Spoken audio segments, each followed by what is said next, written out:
Hello everyone, welcome back to my channel. আজকের ভিডিওতে আমি আপনাদেরকে জানাবো নবজাতকের পেটে গ্যাস হলে করণীয়। আজকের ভিডিওটি নতুন মায়েদের জন্য অনেক বেশি গুরুত্বপূর্ণ এবং কম বেশি নতুন মায়েরা সবাই আমরা এই বিষয়টা নিয়ে অনেক বেশি দুশ্চিন্তাগ্রস্ত থাকি।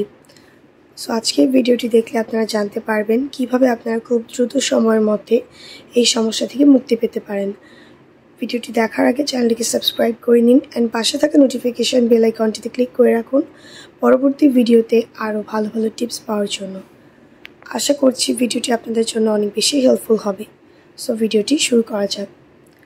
প্রথমেই বলতে হয় যে এটা নিয়ে চিন্তিত হওয়ার কোনো কিছু নেই। এটা একটা সাময়িক সমস্যা মাত্র, তবে 3-4 মাস পরে সাধারণত এই সমস্যা আর থাকে না। প্রথমে যেটা করতে হবে, শিশুকে সঠিক পদ্ধতিতে দুধ খাওয়াতে হবে। অর্থাৎ শিশু ও মায়ের দুধ খাওয়ানোর অবস্থান ও সংযুক্তি সেটা ঠিকমতো হতে হবে।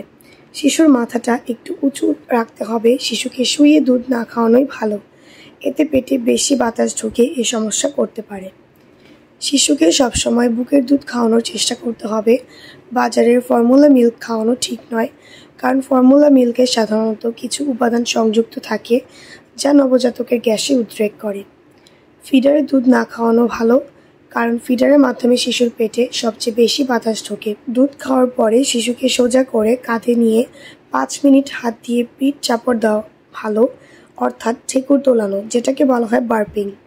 এতে অতিরিক্ত গ্যাসটা বের হয়ে যায় এবং বাচ্চা আরাম পায়। শিশুর শরীর ও পেটে ম্যাসাজ করলেও কিছুটা উপকার পাওয়া যেতে পারে, যেমন শিশুকে কিছুক্ষণ উপর করে শুইয়ে রাখা, শিশুর পেটে আলতো করে আঙুল দিয়ে উপর দিক থেকে নিচের দিকে টেনে টেনে বাতাস বের করে দেওয়া যেতে পারে। এতে গ্যাস বের হয়ে যাবে অনেকটাই। শিশুর শরীর হালকা গরম পানি দিয়ে মুছিয়ে দিলে বা গোসল করিয়ে দিলে গ্যাস বের হওয়াটা ত্বরান্বিত হয়। এবং সর্বশেষে যেটা বলবো, মায়ের যেসব খাবারে গ্যাস হয় সেসব খাবার পরিহার বা নিয়ন্ত্রিতভাবে গ্রহণ করা উচিত।